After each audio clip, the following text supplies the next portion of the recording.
பிற்பகல் தலைப்புச் செய்திகள். தக்காளி, சுரைக்காய், சௌசௌ விலை ரூபாய் 10 சரிவு. சென்னை கோயம்பேடு சந்தையில் காய்கறிகள் விலை குறைந்துள்ளது. 1 கிலோ தக்காளி ரூபாய் 10 குறைந்துள்ளது. இதேபோல் சுரைக்காய், சௌசௌ விலையும் கிலோ 10 வீழ்ச்சி கண்டுள்ளது. முள்ளங்கி, வெள்ளரிக்காய் ரூபாய் 13 உருளைக்கிழங்கு, கேரட், பீட்ரூட், காராமணி, பாகற்காய், முருங்கைக்காய், நூக்கல் ஆகியவை கிலோ ரூபாய் 20 பெரிய வெங்காயம் ரூபாய் 18 சின்ன வெங்காயம் ரூபாய் 30 சரிந்துள்ளது. ஆரோக்கிய பால் விலை லிட்டருக்கு ரூபாய் 4 குறைப்பு. ஆரோக்கியா நிறுவனம் ஃபுல் கிரீம் பால் விலையை லிட்டருக்கு ரூபாய் 4 குறைத்துள்ளது. 1 லிட்டர் ஃபுல் கிரீம் பால் ரூபாய் 75 விற்கப்பட்ட நிலையில் ரூபாய் 4 குறைத்து ரூபாய் 71 விற்கிறது. மார்ச் 14 மற்ற பால்களில் விலையை லிட்டருக்கு ரூபாய் 4 ஆரோக்கியா உயர்த்தியது. இது ஃபுல் கிரீம் பால் விற்பனையை பாதிக்கவே அதன் விலையை ஆரோக்கியா தற்போது குறைத்துள்ளது. மற்ற பால்களின் விலையை ஆரோக்கியா குறைக்கவில்லை. செந்தில் பாலாஜி சட்ட நிபுணர்களுடன் ஆலோசனை.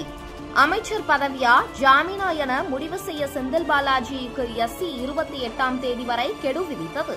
இன்று 25 ஆகும்.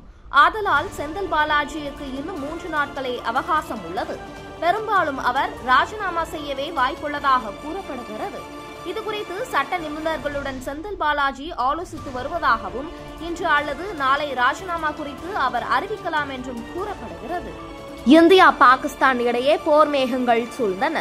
பஹல்காம் தாக்குதல் எதிரொலியாக இந்தியா பாகிஸ்தான் இடையே போர் மேகங்கள் சூழ்ந்தன. இரு நாடுகளும் எல்லைகளில் படைகளை குவித்தும் ஏவுகணைகளை சோதனை செய்தும் வருகின்றன. சர்வதேச ஒப்பந்தங்கள், வர்த்தகங்களை ரத்து செய்துள்ளன. மறுபுறம் குடியரசுத் தலைவரை உள்துறை அமைச்சர் அமித்ஷா சந்தித்ததும் முக்கியத்துவம் பெறுகிறது. பாகிஸ்தானை எப்படி பழி வாங்குவது என்பது குறித்து இருவரும் பேச்சுவார்த்தை நடத்தியதாக கூறப்படுகிறது. இன்றைய பெட்ரோல், டீசல் விலை. பெட்ரோல் விலை நேற்றைய விலையிலிருந்து மாற்றமின்றி ரூபாய் 100.80, டீசல் விலை நேற்றைய விலையிலிருந்து மாற்றமின்றி ரூபாய் 92.39 உள்ளது. சுக்குநூறான பயங்கரவாதி வீடு. ஆக்ஷனில் இந்திய ராணுவம். பஹல்காம் பயங்கரவாத தாக்குதலுக்கு இந்திய ராணுவம் தக்க பதிலடி கொடுக்க ஆரம்பித்துள்ளது. இந்த தாக்குதலில் தொடர்புடைய அடல் ஷேக் என்பவரின் வீட்டை இந்திய ராணுவம் சுக்குநூறாக்கியுள்ளது. மேலும் உள்ளூர் பயங்கரவாதிகளின் வீட்டையும் இந்திய ராணுவம் குறிவைத்துள்ளது.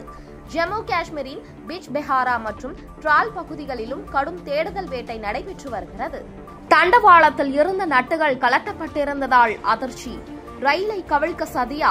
அரக்கோணம் அடுத்த திருவாலாங்காடு ரயில் நிலையத்தின் தண்டவாள இணைப்புகளில் உள்ள நட்டுகள் கலட்டப்பட்டிருந்ததால் அதிர்ச்சி.